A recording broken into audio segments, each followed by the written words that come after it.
সৃজন ভট্টাচার্যের প্রচারকে কেন্দ্র করে তৃণমূল সমর্থকরা বিক্ষোভে সামিল হয়। পঞ্চশাহের কাছে সৃজন ভট্টাচার্যের প্রচার গাড়ি পৌঁছলে তারা গো ব্যাক স্লোগান দিতে থাকে। শুধু গো ব্যাক স্লোগানই নয়, তারা ইট বৃষ্টি করতে থাকে। প্রচণ্ড রকম একটা হুলুস তুলুস কাণ্ড ঘটে যায় সৃজন ভট্টাচার্যের এই প্রচারকে কেন্দ্র করে। তবে সৃজন ভট্টাচার্য এক মুহূর্তের জন্যেও এই বিক্ষোভ, এই মানুষের ভিড়কে পাত্তাই দেননি, বরং তোয়াক্কা না করে তিনি সেই রাস্তা দিয়েই তার প্রচার গাড়িকে এগিয়ে নিয়ে যান এবং তিনি সাংবাদিকদের উদ্দেশ্যে বলেন যে যাদবপুরে তিনি জয়ের জন্যই নেমেছেন। তো সেক্ষেত্রে এই দু চারটে মানুষের এই ধরনের বিক্ষোভ তিনি তোয়াক্কাই করেন না। বছরের পর বছর তৃণমূল এই ঘটনাই ঘটিয়ে এসেছেন।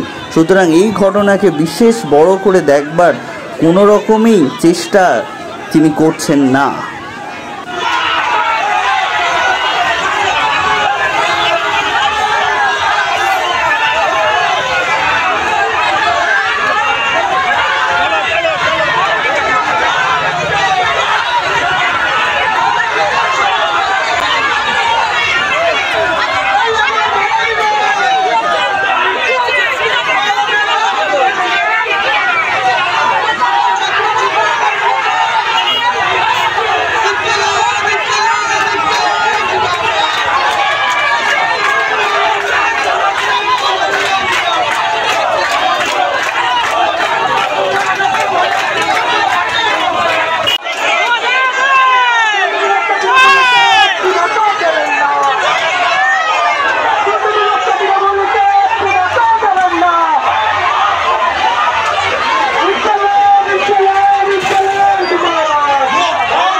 ভালো করে করো।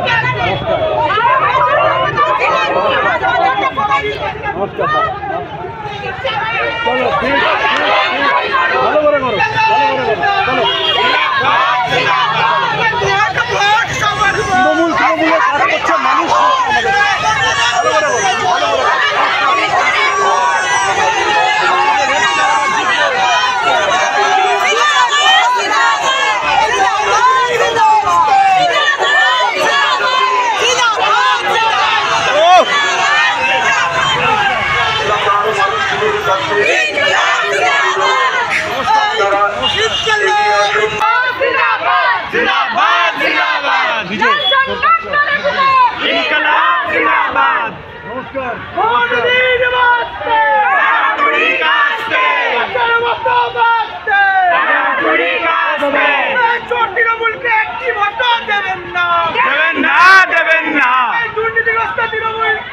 আমি নামবো না না না দেবেন না, চাকরি চুরি করা তৃণমূলকে দেবেন না, দেবেন না, কয়লা চুরি করা তৃণমূলকে দেবেন না, দেবেন না।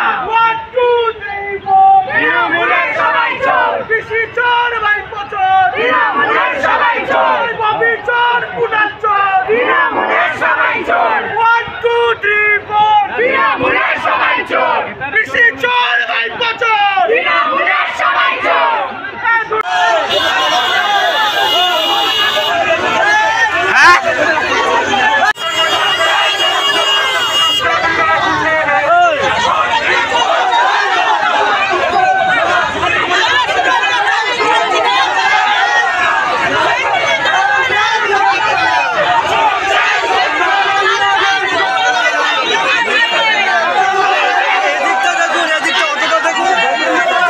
প্লিজ চুরি করবেন না। একজন কন্টেন্ট ক্রিয়েটার অত্যন্ত কষ্ট করে তার কাজকে এগিয়ে নিয়েছে, তাই তার কাজকে সাপোর্ট করুন, তার কাজকে ভালোবাসুন, কিন্তু তার কাজ নিজের চ্যানেলে তুলে দেবেন না। কারণ জানবেন পাইরেসি কিন্তু একটা অত্যন্ত দণ্ডনীয় অপরাধ। আপনারা দেখছেন আওয়াজ, রোজকারের হক কথা। For more updates about Awaaz, please subscribe our YouTube channel Rajshekhar thali.